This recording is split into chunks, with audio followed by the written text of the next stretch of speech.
Senhor presidente, meu caro senador Mozarino Cavalcante, senhoras e senhores senadores, senhores ouvintes da Rádio Senado, senhores telespectadores da TV Senado, senhoras e senhores aqui presentes. Senhor presidente, acabou de deixar a tribuna o eminente senador Assir Gulkás, do estado de Rondônia. Eu devo confessar a Vossa Excelência e aos demais aqui presentes e que nos ouvem, que nos assistem, de que considero o pronunciamento do senador Assir Gulkás de uma importância extraordinária, porque ele abordou assuntos que são do conhecimento das autoridades e da opinião pública já há alguns anos, e que não tem merecido, da parte das autoridades públicas, a atenção que deveria ter. A produção de alimentos, a exploração de terras agricultáveis e pastoris no nosso país precisa merecer uma análise mais percussiente por parte do poder público. O senador Assir Gulkás fez, numa abrangência inteligente, algumas observações que eu até procurei destacar através de um meu modesto à parte. A questão das terras degradadas, a reserva legal, a preocupação com relação às áreas públicas e às áreas indígenas, e destacou, sobretudo, que as políticas públicas hoje praticadas não são aquelas que atendem realmente o reclamo do homem do campo. Restrições e restrições imensas têm sido feitas à sua ação, esquecendo-se que a produção de alimentos deve ser uma política prioritária de governos, até porque, pelas estatísticas existentes, a população do mundo cresce de forma geométrica e a produção de alimentos de forma aritmética, conforme eu tive oportunidade de destacar numa parte que ofereci ao senador Assir Gulkás. Minhas palavras, portanto, sejam a repetição daquelas que eu disse, saudando o discurso do senador Assir Gulkás, e que é um testemunho mais do que evidente da preocupação que esta casa tem, que o povo brasileiro tem com relação ao estímulo de uma política agrícola e pecuária que realmente possa estratificar o desenvolvimento econômico do nosso país. Mas hoje, senhor presidente, senador Mozarino Cavalcante, eu venho para abordar um outro assunto que constitui para mim uma preocupação que vem de muitos anos mesmo, desde a década de 60. Hoje, senhor presidente, podemos comemorar o fato de o Brasil ser uma democracia totalmente consolidada, sem nenhuma dúvida ou possibilidade de alguma ação política que possa destoar das liberdades consagradas, de opinião, de manifestação, de imprensa e do respeito aos direitos humanos. Não há campo para fecundar ideias revanchistas ou sebastianistas, que tendem a toldar o atual ambiente de conciliação nacional. Ao relembrar a passagem dos 50 anos do 31 de março de 1964 e dos dias que o antecederam, me permito fazer uma retrospectiva histórica dos fatos e das versões decorrentes, procurando colocá-los a nu perante a verdade, sem as paixões que tumultuam a desenvoltura de alguns analistas de hoje. Para mim, senhor presidente, aquela data não representou o início nem de um golpe militar, nem de uma revolução, termo mais simpático, usado pelos adeptos dos regimes ditatoriais.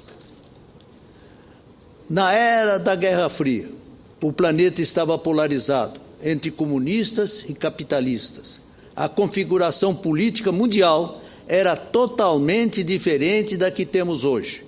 A América Latina, sob forte influência dos Estados Unidos, recebia ajuda não só à manutenção das regras democráticas, como para a implementação e sustentação que condenasse a bolchevização em alguns países.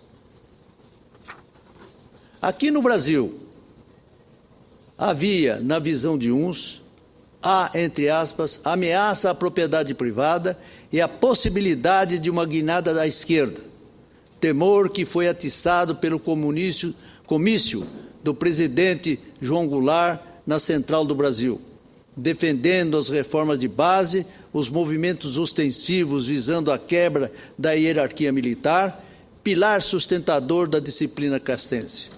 Mas um dos principais motivos que garantiu o apoio de grande parte da sociedade, da classe política e da imprensa à ação das Forças Armadas era a situação econômica ruim, a caricia e a efetiva ameaça de, esta sim, revolução síndico-comunista. Quando a economia está capenga, a mudança se torna até uma necessidade. Mas, ressalto, obedecidas às regras basilares esculpidas na Carta Magna. No entanto, a volta da inflação, a crescente violência, o desemprego, a carência de atendimento público nos setores básicos de saúde, educação, transporte urbano, entre outros, podem ser fatos concretos desta era, mas não justificam em nada o retorno aos anos de chumbo, ou como desejam setores mais retrógrados, embora finjam que não, de um sistema idêntico ao de Cuba, por exemplo. 1964, após meio século, ainda continua sendo espetáculo que anima discórdias. Sou um dos que, como milhões de brasileiros, estavam na plateia assistindo com natural aflição o embate entre os autores. Uns embasados nas ideias das reformas de base, que levariam a um abalo nas estruturas econômicas e sociais então vigentes. Outras, com teses díspares, a máxima delas na defesa da preservação da Carta Magna de 1946. O embate se acalorava, com as provocações de lado a lado, até que o presidente João Goulart, e quero dizer aqui que não era comunista, nem esquerdista, e sim um rico estancieiro nos Pampas e no Centro-Oeste, engolfou-se na lábia de seus assessores próximos e permitiu nítidas manifestações de estímulo à desordem, como o comício da Central do Brasil e a reunião com sargentos, ambos na Cidade Maravilhosa. O outro lado agitava-se por meio do movimento de defesa em defesa da família, com Deus e pela liberdade, posicionando-se em defender princípios inarredáveis da cultura nacional, em atos públicos de milhares de pessoas. Até aí, não havia presença ostensiva de ações militares. O 31 de março foi uma decisão civil, apoiada pela facção majoritária, ou de conveniência no seio das Forças Armadas. Não foi um golpe. Com arranhões, sim, a Constituição de 46 foi preservada em seus pilares fundamentais. Não foi uma revolução, porque as estruturas das instituições constitucionais foram mantidas. Golpe, sim, começou a acontecer com o ato institucional número 2. Primeiro, porque extinguiu os partidos políticos tradicionais. Segundo, porque cancelou as eleições diretas para a presidência da República. Aí veio o caos, os dias de chumbo que perduraram até 1980. Pálidos raios de sol iluminaram a perspectiva da volta da ordem democrática de direito, que deveria ser lenta, gradual e segura, como foi, embora com alguns tropeços no seu curso. Muitos detalhes do que ocorriam naqueles anos têm vindo à tona. A confissão do coronel reformado Paulo Manhães, a Comissão da Verdade, na semana passada, narrando como torturava, matava e dilacerava os corpos dos chamados subversivos, naquela época, sem nenhum remorso, chocou a todos. Nesta segunda-feira, a Folha de São Paulo divulgou pesquisa que afirma que a maior parte da população é a favor da anulação da lei da anistia. Criada em 1979, a lei anistiou todos os que haviam cometido crimes políticos entre 1961 e 1979. Crimes que não foram cometidos unilateralmente, como alguns propagam. Razões fratricidas e lado a lado as motivaram, e a nação delas conhecedora as reprova. Eu, particularmente, senhor presidente, senhores senadores, concordo com a senhora presidente Dilma Rousseff sobre a sua manifestação recente e, no mesmo sentido, com a opinião do ex-ministro da Justiça José Gregory, hoje presidente da Comissão de Direitos Humanos da USP, de que a lei da anistia ocorreu numa fase complexa, permitiu o retorno de centenas de exilados políticos e foi importante, naquela circunstância histórica, para a abertura do regime e a redemocratização pacífica que se iniciou com a posse do primeiro presidente civil após 21 anos, José Sarney, e se alicerçou com a Carta Magna de 1988. O fato é que completamos agora 30 anos de democracia consolidada. Ao voltarmos na história, percebemos que o nosso país nunca passou por esse processo de maneira tão profunda e concreta. A democracia da República Velha era, na verdade, forjada, pois calcada em carta estranha à nossa realidade, a norte-americana de 1787, e no instante de transição entre dois sistemas de governo, do monárquico ao republicano, a Constituição de 1981. Seguiu-se a de 1934, com algum avanço nas questões sociais e no direito do voto amplo, mas de vida efêmera. A de 1937, de gênero, número e grau ditatorial, com o Estado Novo.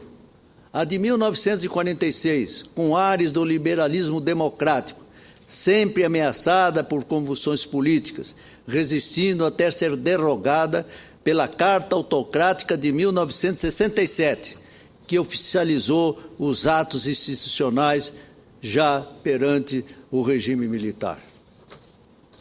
Sei que a nossa democracia de 1985 ainda tem muitas arestas a aparar, mas, de longe, é a de estrutura mais estável e bases sólidas. O momento é de construção nacional de uma consciência que não vale revanchismo, a época do arbítrio, como também sebastianismos pela volta dele. O Brasil tem que se consolidar